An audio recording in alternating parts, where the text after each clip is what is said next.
Salam saudara, senang sekali bisa berjumpa kembali dengan saya Pendeta Aldo Wolman. Dan hari ini saya akan membagikan firman Tuhan yang saya beri judul Menjadi Lebih. Kita akan belajar dari persoalan Sakeus. Dan saudara-saudaraku, tentunya kita sebagai seorang manusia atau kita sebagai manusia yang normal, maka tidak ada seorang pun yang tidak mau memiliki kelebihan di dalam kehidupannya. Kita semua ingin memiliki kelebihan, tetapi saudara-saudaraku, di dalam kelebihan-kelebihan kita itu tentunya masih banyak juga terdapat kekurangan di dalamnya karena kita sebagai manusia. Tetapi pada prinsipnya semua kita sebagai manusia ingin menjadi lebih, mungkin lebih uang, lebih kekayaan dan lain sebagainya, dan hal-hal lain yang ada dalam kehidupan kita. Hari ini kita akan menyoroti bagaimana tentang persoalan Sakeus, dan mari kita baca di dalam Lukas pasal yang ke-19 ayatnya yang pertama yang berbunyi sebagai berikut. Yesus masuk ke kota Yeriko dan berjalan terus melintasi kota itu. Saudara-saudaraku, pada waktu Yesus berada di kota Yeriko, maka dia melintasi terus berjalan melewati kota itu tanpa ada satu rumah pun yang dia masuk. Ada beberapa banyak pintu rumah yang terbuka saat itu, tetapi dia tidak pernah masuk dalam satu rumah pun. Kenapa saudara-saudaraku? Apakah rumahnya itu kurang bagus, kurang mewah? Tentunya ada banyak rumah bagus yang mewah pada saat itu.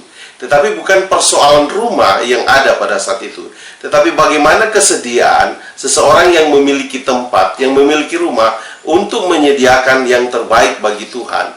Karena Tuhan datang bukan tertarik kepada rumah kita, tetapi Tuhan datang tertarik kepada kehidupan kita. Dan itu yang akan Dia lakukan bagi saya dan saudara, jika saya dan saudara memiliki kehidupan untuk mau menerima Yesus dari hati kita. Dan pintu rumah yang terbuka itu tidak ada satu orang pun yang bersedia menerima Yesus. Artinya pintu rumah terbuka, jendela terbuka, tetapi kesiapan hati mereka tidak terbuka untuk Tuhan. Mungkin juga ada rumah yang pintunya tertutup, tetapi juga hatinya tertutup. Dan kalau saya dan saudara mau mengundang Yesus ke rumah kita, maka hati kita juga harus terbuka bagi Tuhan. Mari kita lihat ayat yang kedua. Ayat yang kedua mengatakan, di situ ada seorang bernama Sakeus, kepala pemungut cukai, dan ia seorang yang kaya.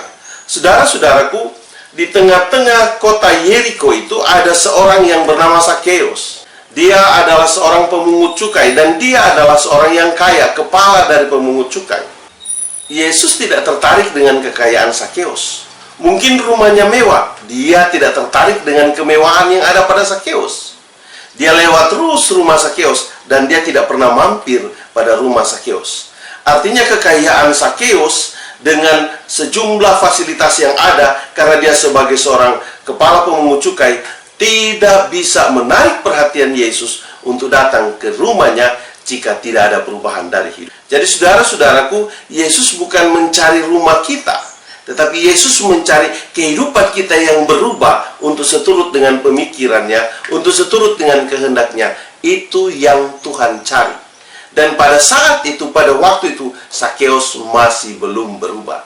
Jadi kekayaan Sakeus bukanlah tujuan dari Yesus untuk mencarinya. Saudara-saudaraku, kalau saya dan saudara memiliki kekayaan, itu tidak cukup kuat untuk menarik Yesus untuk datang kepada kehidupan kita. Mungkin dunia boleh gemerlap melihat kekayaan kita, melihat segala sesuatu kemewahan kita. Mungkin orang bisa menyanjung kita, tetapi belum tentu di hadapan Yesus engkau bisa menggunakan keuanganmu untuk menarik perhatian Yesus untuk datang ke rumahmu jika hidupmu tidak berkenan kepada Tuhan. Yang Tuhan cari adalah hidup yang berkenan. Tuhan tidak mencari kekayaan, karena Tuhan memiliki kekayaan seisi dunia ini. Begitupun ketika dia berada di kota Yeriko, maka dia tidak tertarik dengan kekayaan yang ada pada Sakeus. Saudara-saudaraku, kehidupan yang berubah. Dan mari kita lihat ayat yang ketiga, apa yang Tuhan mau katakan pada kita saat ini. Ia berusaha untuk melihat orang apakah Yesus itu, tetapi ia tidak berhasil karena orang banyak, sebab badannya pendek. Saudara-saudaraku, pada waktu Sakeus memiliki keinginan untuk melihat Yesus, maka dia datang dengan keadaannya yang pendek. atau badannya yang pendek. Badannya yang pendek itu bukan terjadi ketika Yesus datang, tetapi sudah sejak lahir. Jadi fisiknya itu memiliki kekurangan ketika dia mau datang kepada Yesus. Tetapi saudara harus catat bahwa dia seorang yang kaya. Ketika dia datang kepada Yesus, dia tidak menggunakan kekayaannya untuk menambah tingginya. Saudaraku, bisa saja Sakeus menyewa orang yang kuat, orang yang kokoh, orang yang gagah perkasa untuk menanduh dia untuk ada di atas dan supaya dia dapat kesempatan untuk melihat Yesus. Tetapi saudaraku, ketika dia datang melihat Yesus, kekayaannya itu tidak berguna sama sekali. Saudaraku, harus kita tahu bahwa Sakeus tidak menggunakan kekayaannya untuk datang berjumpa dengan Yesus. Tetapi Sakeus datang dengan keadaan keberadaan dirinya yang pendek. Artinya bahwa kekayaan untuk kepada Yesus bukanlah salah satu cara untuk saya dan saudara mau datang kepada Tuhan. Tetapi kehidupan yang berubah dan kekayaan kita itu kita manfaatkan, kita gunakan untuk pelayanan Tuhan. Itu yang Tuhan inginkan dari kehidupan saya dan saudara. Oleh sebab itu saudaraku, badannya pendek. Dia tidak bisa membuat badannya lebih tinggi. Dan saudara-saudaraku, dalam keterbatasan itu, dia tahu bahwa dia tidak sanggup untuk melihat Yesus. Tetapi dia tidak berdiam di rumah saudara. Dengan kesadaran bahwa badannya pendek, dia tidak berdiam di rumah untuk mengatakan, oh saya tidak usah ikut. Karena tidak mungkin saya bisa melihat orang, toh badan saya pendek. Saya tidak bisa melewati orang-orang yang tinggi-tinggi tersebut. Tetapi dia tetap datang dengan keberadaannya yang seperti itu. Saudaraku, apa kelemahan kita? Apa kekurangan kita? Apakah dengan kekurangan kita itu membuat kita berdiam diri? Tidak mau datang mencari Tuhan. Hari ini saya mau katakan, buang semua itu. Mari ambil tekad untuk cari Tuhan dengan semua kekurangan yang ada pada kita. Karena Tuhan menginginkan kehidupan saya dan saudara. Mari kita lihat ayatnya yang keempat. Ayatnya yang keempat mengatakan, maka berlarilah ia mendahului orang banyak, lalu ia memanjat pohon ara untuk melihat Yesus yang akan lewat di situ. Saudara-saudaraku, pada waktu Sakeus menyadari bahwa keadaannya pendek, apa yang dia lakukan? Dia berlari, saudaraku. Jadi dia berlari, maka dia menjadi lebih cepat. Langkahmu harus lebih cepat. Saudaraku, Sakeus tidak berdiam diri dengan kekurangannya. Tetapi dengan kekurangannya dia datang kepada Tuhan. Dengan kekurangannya dia menjadi lebih cepat. Dia menjadi lebih. Kekurangan itu adalah suatu kelebihan kepada kita kalau kita tahu caranya untuk datang kepada Tuhan. Yang tadinya orang-orang ada di hadapan Sakeus, tetapi ketika Sakeus berjalan lebih cepat, dia berlari lebih cepat, maka semua orang ada di belakangnya dan dia menjadi lebih cepat berada di depan. Saudara-saudaraku, apakah kelemahan kita hari ini? Apakah kelemahan kita hari ini membuat kita berdiam diri atau mau melakukan upaya sesuatu untuk menjadi sama seperti Sakeus, menjadi lebih cepat? Saudara-saudaraku, untuk datang kepada Tuhan, mari kita menjadi orang yang lebih cepat. Kita berlomba-lomba untuk datang kepada Tuhan, untuk mencari Tuhan. Jangan kita berdiam diri, tapi mari kita lakukan usaha. Dan kita mari satu persatu, setiap saya dan saudara, untuk berlomba-lomba, untuk lari lebih cepat, untuk dapat menemui Yesus, sama seperti Sakeus. Di tengah kekurangannya, tetapi dia menjadi lebih cepat. Yang kedua, mari kita lihat bagian yang kedua, ayatnya yang kelima. Ketika Yesus sampai ke tempat itu, ia melihat ke atas dan berkata, Sakeus, segeralah turun, sebab hari ini aku harus menumpang di rumahmu. Saudara-saudaraku, Sakeus bukan hanya menjadi lebih cepat, tetapi dia menjadi lebih tinggi. Yang tadinya dia ada di bawah dari semua orang, tetapi pada waktu dia memanjat pohon, maka dia ada di atas dari semua orang, sampai Yesus harus melihat dia ke atas. Saudara-saudaraku, di tengah kekurangan, Sakeus yang pendek menjadi lebih tinggi. Saudara, apa usaha kita?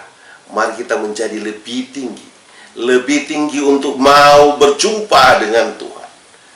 Oleh sebab itu, Yesus melihat ke atas dan katakan, Sakeus, turunlah. Dia mengatakan kepada Sakeus untuk turun, karena Sakeus ada di atas pohon ara. Saudara-saudaraku, Apakah hari ini dengan kekurangan kita, kita menjadi lebih dibawa dari semua orang?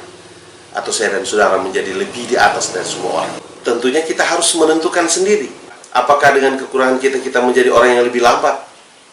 Atau menjadi orang yang lebih cepat? Apakah di tengah-tengah kekurangan kita, kita menjadi orang yang lebih pendek? Atau kita menjadi orang yang lebih tinggi?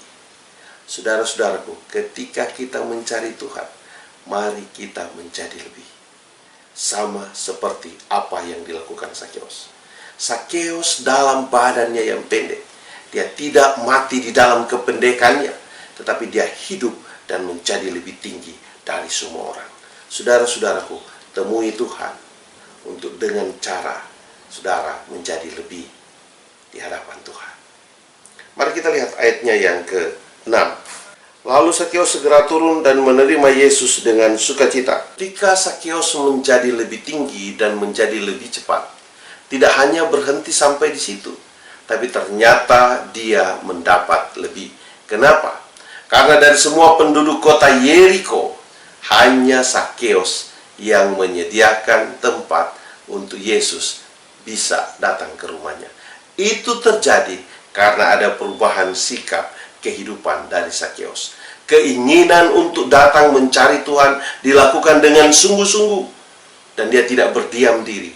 Itulah sebabnya Yesus tertarik dengan usahanya itu, dengan apa yang dia lakukan, dan Tuhan mengatakan, "Aku akan menumpang di rumahmu." Dan Sakeus menerima dengan sukacita. Artinya, Sakeus bukan hanya menjadi lebih cepat, bukan hanya menjadi lebih tinggi, tetapi Sakeus mendapat lebih. Dari semua penduduk yang ada di kota Yeriko, hanya rumah Sakeus yang didatangi Yesus. Oleh sebab itu, saudara-saudaraku, di tengah kehidupan yang ada seperti sekarang ini, maka marilah saya dan saudara untuk menjadi orang yang lebih cepat, lebih tinggi, dan mendapat lebih di tengah-tengah kekurangan kita, di tengah-tengah keadaan dunia sekarang ini, di tengah-tengah keadaan Indonesia seperti sekarang ini. Saya percaya saya dan saudara mampu melakukan itu. Karena kenapa? Tuhan senantiasa ingin datang bertemu dengan saya dan saudara.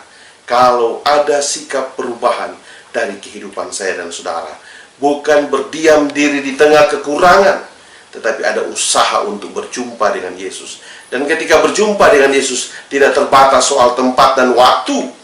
Justru Sakeus berjumpa dengan Yesus adalah ketika di tengah jalan. Maka hari ini saya mau katakan, ketika saya dan saudara berdiam diri di rumah, maka waktu kita untuk berjumpa dengan Yesus.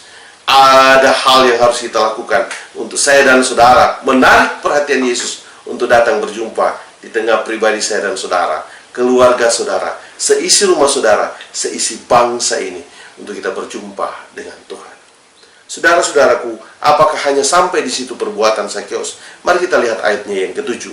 Tetapi semua orang yang melihat hal itu bersungut-sungut karena ia menumpang di rumah orang berdosa. Saudara-saudaraku, ketika saya dan saudara mau datang kepada Tuhan, dan saya dan saudara menjadi orang yang lebih, pasti akan mengundang orang untuk membicarakan saya dan saudara. Artinya kelebihan Sakeus itu mengundang orang untuk membicarakan keadaannya yang berdosa. Kenapa? Mereka mempersoalkan itu karena Tuhan memilih Sakeus untuk datang ke rumahnya, karena dia yang siap dari seluruh penduduk kota Yeriko. Dan kalau ada kelebihan dalam hidup kita, pasti akan mengundang mulut orang untuk berbicara kepada saya dan saudara. Jadi jika hari ini saya dan saudara sedang dibicarakan orang, maka harus tahu bahwa orang membicarakan kita karena kita memiliki kelebihan. Dan jika saudara tidak memiliki kelebihan, maka orang tidak akan membicarakan saudara. Karenanya hati-hati jika saya dan saudara tidak sedang lagi dibicarakan orang. Jangan-jangan saya dan saudara tidak memiliki kelebihan. Sakeus dia menjadi lebih cepat, menjadi lebih tinggi, dan Tuhan menumpang di rumahnya, itu dia mendapat lebih. Dan dari hal itu, maka dia diperbincangkan. Jika saya dan saudara mendapat berkat lebih banyak, mendapat keuangan lebih banyak, hidup saya dan saudara makmur, ada bahagia, ada sejahtera, dan lain sebagainya, itu pasti akan mengundang mulut orang membicarakan saya dan saudara. Tapi, itu justru kelebihan kita. Sekali lagi saya mau katakan, hati-hati jika saudara sedang tidak lagi dibicarakan orang. Saudara-saudaraku, jangan harus kita marah ketika orang membicarakan kita. Hadapilah itu dengan senyum. Sama seperti Sakeus. Dia tidak menentang semua orang ketika Tuhan memilih untuk dia datang ke rumahnya. Ketika ada Tuhan dalam rumah saudara, pasti ada kelebihan yang terjadi dalam hidup saudara. Sama seperti yang dialami oleh Sakeus. Oleh sebab itu, mari mulai dari hari ini, saya dan saudara harus melakukan usaha yang lebih di hadapan Tuhan. Mari kita lihat ayatnya yang ke-8.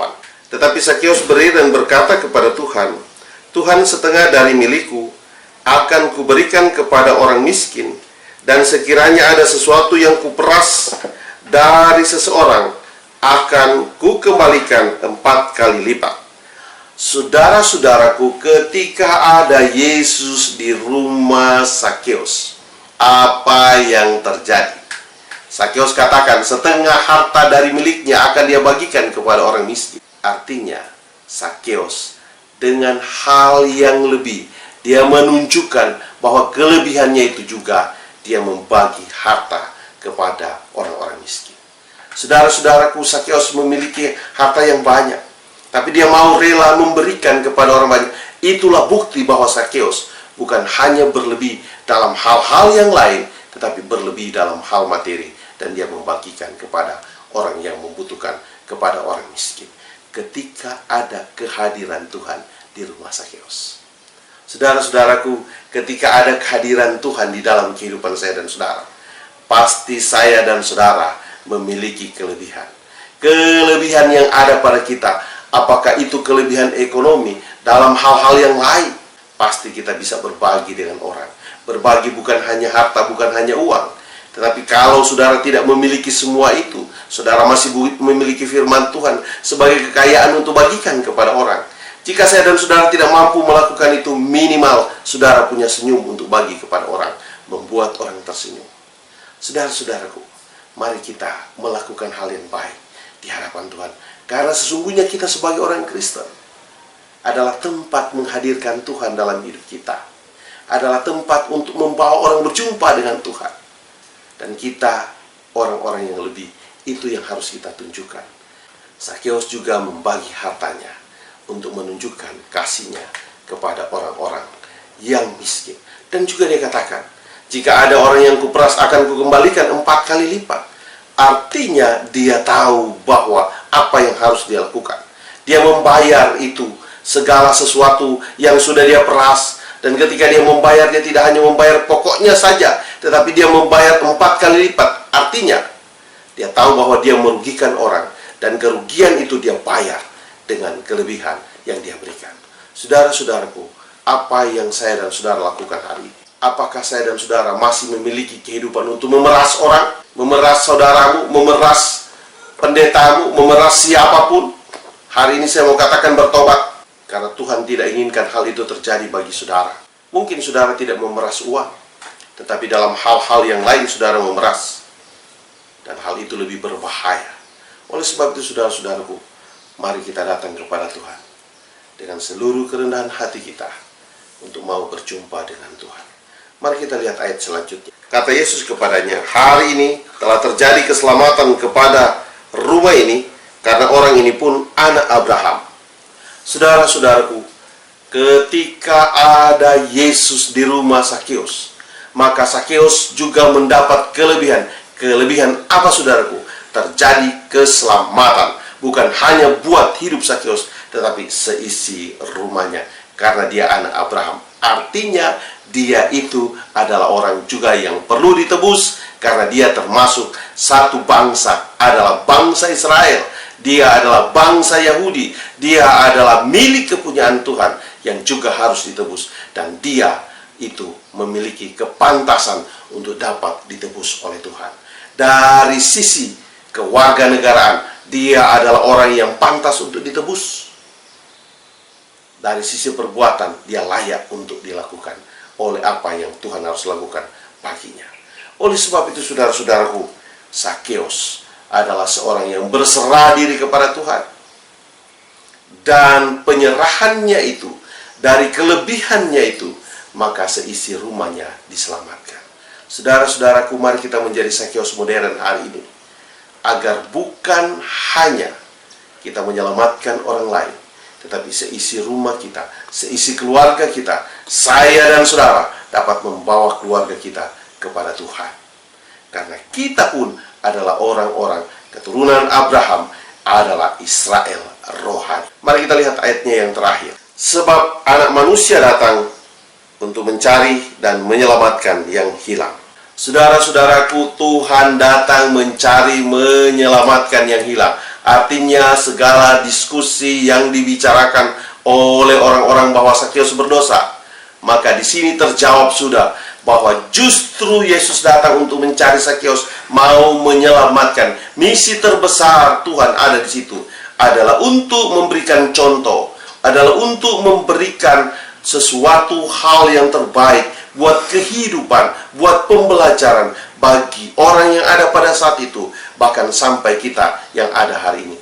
Tuhan mencarimu, apa kekuranganmu, dosamu, persoalan apapun, masalah apapun, Tuhan sedang mencarimu. Sebagaimana Tuhan mencari Sakeus, sedemikian juga Dia sedang mencari saya dan saudara. Biarkan Tuhan bertemu dengan kita, karena kita adalah orang-orang yang layak untuk diselamatkan. Ingat saudara, bahwa ketika Sakeus ada perubahan paradigma berpikirnya, maka Sakeus mendapat keselamatan.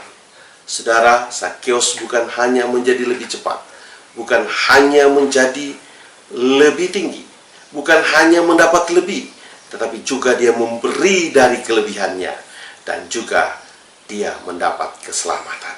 Itu adalah kelebihan dari Sakeus. Dan saya percaya, saya dan saudara sebagai umat Tuhan, orang-orang yang datang menyembah Tuhan, pasti akan mendapat semuanya. Tuhan memberkati. Mari kita jadi Sakeus pada akhir zaman ini, dan kita menjadi Sakeus di era-era modern hari ini, agar supaya Tuhan berkenan untuk menyelamatkan saya dan saudara, seisi rumah kita, keluarga kita, dan mari kita menjadi orang yang lebih. Tuhan memberkatimu. Saya bawa dalam nama Yesus. Saya tutup dengan doa. Mari kita berdoa. Bapa di sorga, terima kasih atas firman-Mu hari ini. Biarlah Engkau memberkati seluruh orang yang mendengar ini, seluruh pemirsa yang mendengar ini. Biarlah kiranya Tuhan hadir bersama-sama dengan mereka, dan biarlah Sakeus, pelajaran Sakeus ini boleh menjadi bagian dalam hidup kami. Biarlah jadikan kami orang-orang yang lebih. Tuhan memberkati kami dalam nama Yesus. Haleluya. Amin. Saya bawa dalam nama Yesus. Haleluya. Amin.